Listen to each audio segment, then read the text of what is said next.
Hey, how we doing? Right, so I'm back. I'm still in the garden. I'm still wearing the same t-shirt, but it is the same day, so I can get away with that. Anyway, today we're going to look at the Cyriocosmus elegans, which is the Trinidad Dwarf tiger. You may remember I did a pairing video a few months ago, and I also did a second pairing. No, in fact, it was actually the third pairing I did on a stream of Francis at the Invert Kingdom, UK. One night I joined his stream. He was pairing his Ephiborpus marinus, and I was pairing these, and as it was, he had no joy with them, and these two actually performed pretty well on it for the cameras. So yeah, but this is a pairing. This one is sort of in between that initial video and that stream that Francis did. Pretty cool, because you do get to see that a good close-up of that weird sort of twist that these seem to do. I've never seen it anywhere else. Never seen any other species do it. Although, admittedly, I am limited as to the amount of species I have paired. There's a lot of people out there who've done a lot more than me. So it may be something that I just haven't seen yet, and I'll come across in the future. But anyway, I'm going to shut up. I'm going to show you this footage, and hopefully you like it, and I'll see you at the end. Cheers. Ta. Now we're going to pick this up. You can see the male is on the top of his little enclosure on the left there, and the female's down the bottom on the right. And you can see there's some movement from him. I was actually hoping that they might take sort of this place to pair, which would have been brilliant, because I think from this angle we'd have got a really good shot and been able to see what was going on. But as you will see in a second, our little male had some different ideas.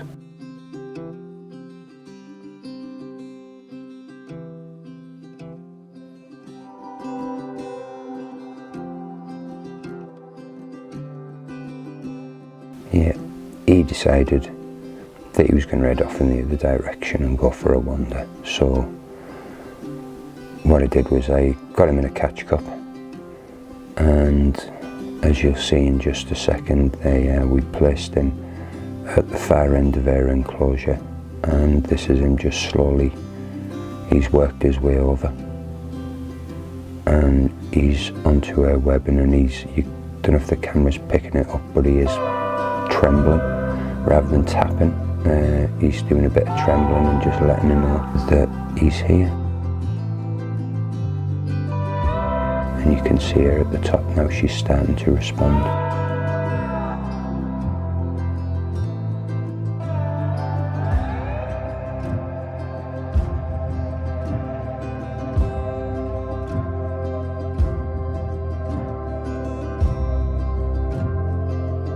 So you can see he was actually going underneath some of her webbing. I don't know if that was sort of intentional.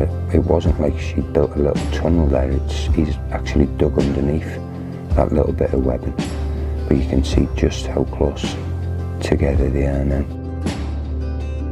So we've got to hope that she's friendly at this point, because if not, there's a good chance that he won't come out of this alive. And you can see he's very carefully. There we are, we've got that first contact. And you can see she's tapping away. Again, he's more trembling at this point. There's not much tapping at the front legs or the pedipalps coming from him.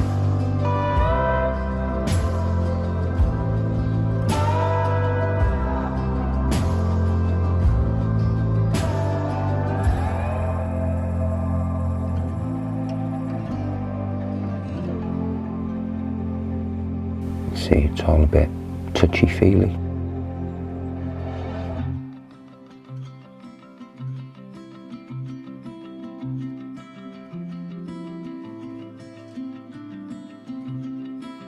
Now what I was hoping to avoid in this pairing was them disappearing into what was the sort of semblance of a burrow that she's got, which is actually just under there's a little lip on the top of this tank, like a glass lip that the lid sits on.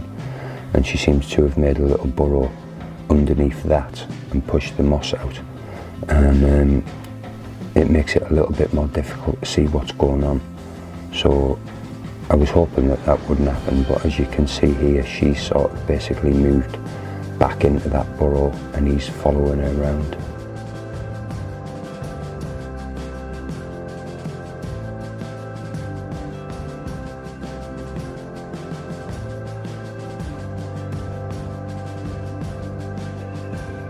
So he's constantly tapping all the time. It was just, as you can see here, the further they moved back, the harder it was for me to see what was going on. So I was just hoping that they'd sort of keep moving and eventually end up in a position where I was able to film something worthwhile.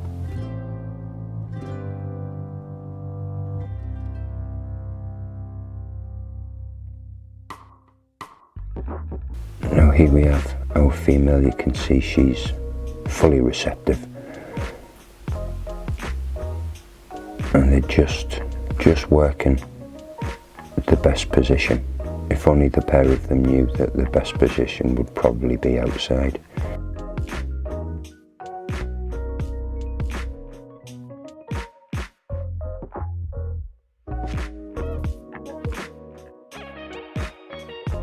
As you can see, she's right over the top of him here.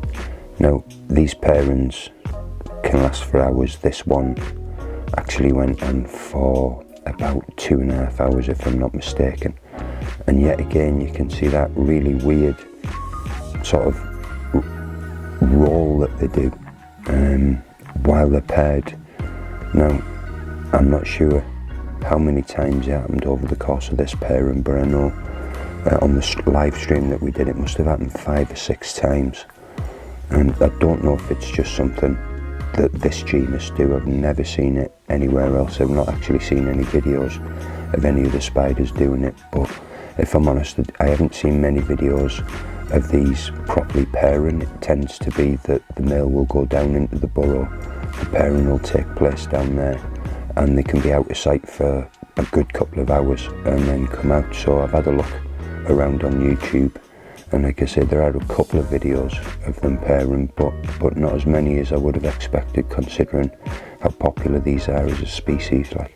But you can see here, all this while there is an insertion taking place. A lot of spiders, the insertions will be pretty quick, but for these it's totally different. The insertion can take place for 10 or 15 minutes at a time.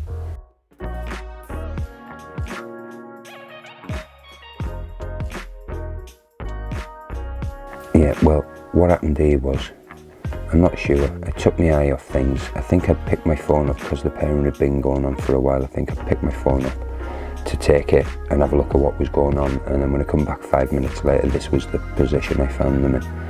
So I thought we'd just get little man back over into his little setup.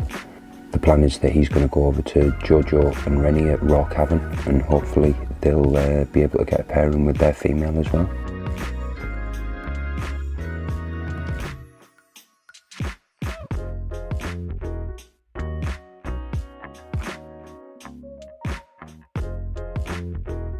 And you can see here the female, he did actually decide to take a bit of a wander out of the enclosure, and something of a first happened for me again here. As you'll see, she takes a little bit of a stroll.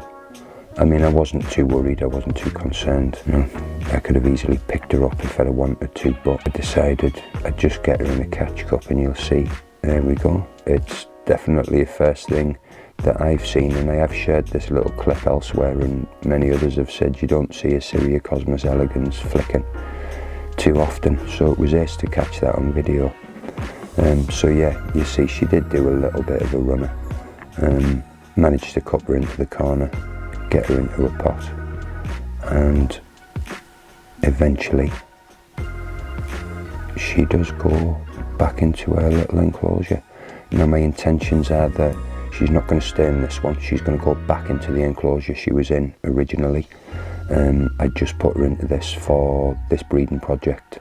Now I ain't going to film that, but what I will do is I'll put her back in there, and hopefully we'll have an update at some point once she's settled back into her old enclosure. But for now, we're just going to let her settle there, and hopefully the job is a good one. Yeah, so there we are, Cyriocosmus elegans, the Trinidad Dwarf tiger. Like I say, awesome little species. It's not very often you see one flicking hairs as well, so I don't know if I really pissed it off or if mine's just extra special. One or the other, I'd imagine. But, oh, a squeaky chair there. Anyway, that was the Cyriocosmus elegans pairing. That's me done, and I'll see you all next time. So, cheers. Ta-ra.